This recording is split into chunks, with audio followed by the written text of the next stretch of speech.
భగవద్బంధువులందరకు హృదయపూర్వక నమస్కారాలు. ఓం శ్రీ రామచంద్ర పరబ్రహ్మణే నమః.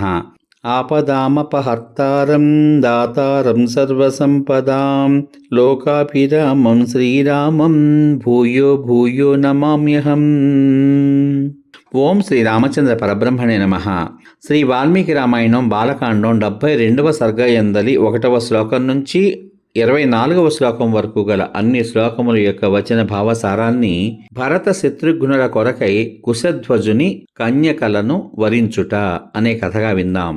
విదేహాధిపతి అయిన జనక మహారాజు పలికిన మాటలు విని వశిష్ఠ విశ్వామిత్రులు అతనితో ఈ విధంగా పలికారు. జనక మహారాజా, ఇక్ష్వాకు విదేహ వంశాలు ఊహింపరాని ఇంత అని చెప్పుటకు శక్యం కాని ప్రభావం కలవి. అట్టి వంశీయులతో సమానులు ఎవ్వరూ లేరు. సీత ఊర్మిళలను రామలక్ష్మణులకు ఇచ్చి వివాహం చేయుట అనునది పరస్పర వంశ గౌరవాదులకును వధూవరుల రూప సంపదకును తగిన సంబంధం. మేము చెప్పదలిచిన మాటలను వినండి. నీ తమ్ముడైన ఈ కుశధ్వజుడు ధర్మాన్ని ఎరిగినవాడు. భూలోకమునందు సాటిలేని రూపము గలవాడగు ఈ ధర్మాత్ముని ఇరువురి పుత్రికలను భరత శత్రుఘ్నులకు భార్యలుగా వరించుచున్నాం. భరత కుమారుని కొరకును ధీమంతుడైన శత్రుఘ్ని కొరకును నీ తమ్ముని కుమార్తెలను కోరుతున్నాం. ఈ దశరథ కుమారులందరూ రూప యవ్వనాలతో ప్రకాశిస్తున్నవాళ్లు, లోక పాలులతో సమానులు, దేవతల వంటి పరాక్రమం కలవారు. పుణ్యకర్మలు గల నీ వంశమునకును ఇక్ష్వాకు వంశమునకును ఈ వివాహ సంబంధముచే దృఢమైన బంధం ఏర్పడుగాక అని పలికారు. వశిష్ఠుని అనుమతి అనుసరించి విశ్వామిత్రుడు పలికిన ఈ మాటలు విని జనక మహారాజు అంజలి ఘటించి ఆ వశిష్ఠ విశ్వామిత్రులతో ఈ విధంగా పలికాడు. మునిశ్రేష్ఠులైన మీరు మాకు తగిన కుల సంబంధమును గూర్చి స్వయముగా ఆజ్ఞాపిస్తున్నారు. అందుచేత మా వంశం ధన్యమైనది. మీరు చెప్పినట్లే అగుగాక. ఈ కుశధ్వజుని కుమార్తెలకు మాండవి శృతకీర్తులు కలిసి సంచరించడు ఈ భరత శత్రుఘ్నులకు వరుసగా భార్యలై వారిని సేవింతురుగాక అని పలికాడు. మహాముని, మహాబలశాలులకు నలుగురు రాజపుత్రులను ఒకే దివసమున నలుగురు రాజపుత్రికలను వివాహమాడుదురుగాక. సంతానదాతయగు భగుడు దేవతగా గల ఉత్తర నక్షత్రంతో కూడిన దివసమున వివాహ కృత్యం శ్రేష్టమని బుద్ధిమంతులు చెప్పుదురు కదా.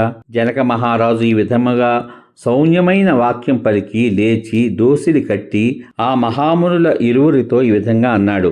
మీరు నాకు గొప్ప ధర్మకార్యాన్ని నెరవేర్చారు. నేను ఎల్లప్పుడూ మీ శిష్యుడనే. మునిపుంగవులైన మీరిరువురూ ఈ 3 సింహాసనాలను, జనక దశరథ కుశధ్వజుల సింహాసనాలను అధిష్ఠించుదరుగాక. దశరథునకు మిథిలిపై అధికారమున్నట్లే నాకును అయోధ్యపై అధికారమున్నది. అందుచేతనే దశరథుని రాజ్యంపై కూడా మీకు అధికారాన్ని ఇస్తున్నాను. ప్రభుత్వ విషయమున సందేహం లేదు. తగు విధముగా కార్యాన్ని నిర్వహించండి అని జనక మహారాజు పలికాడు. దశరథ మహారాజు జనకుని మాటలకు సంతోషించి అతనితో, మిథిలాధిపతులైన మీ సోదరులు ఇరువురును ఇన్ని అని చెప్పలేని సద్గుణములు కలవారు. మీరెందరో ఋషులను రాజులను పూజించి వారి నుండి సద్గుణాలను అలవర్చుకున్నారు. మీకు మేలగుగాక. నేను నా నివాసానికి వెళ్ళి నాందీముఖ శ్రాద్ధాది కర్మలు చేస్తాను అని పలికాడు. మహాతపస్శాలి అయిన దశరథ మహారాజు అప్పుడు జనకుని వద్ద సెలవు గైకొని వశిష్ఠ విశ్వామిత్రులతో నిజ నివాసానికి వెళ్ళాడు. అతడు తన నివాస గృహాన్ని చేరి యథాశాస్త్రంగా శ్రాద్ధము చేసి మరునాడు ప్రాతకాలముననే లేచి అప్పుడు చేయవలసిన స్నాతక వ్రతాన్ని జరిపించాడు.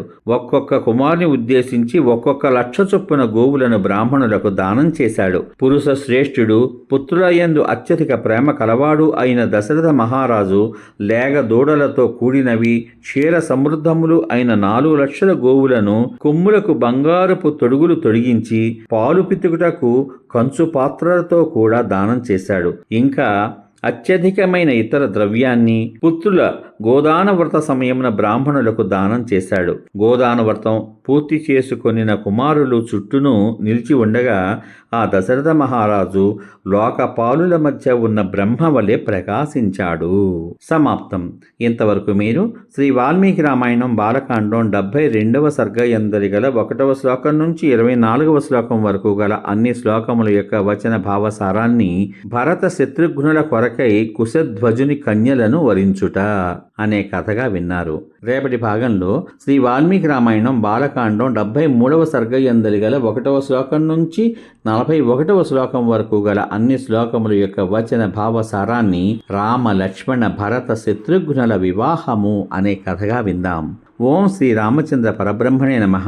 శ్రీరామ రామ రామేతి రమే రామే మనోరమే సహస్రనామ తత్తుల్యం రామనామ వరాననే.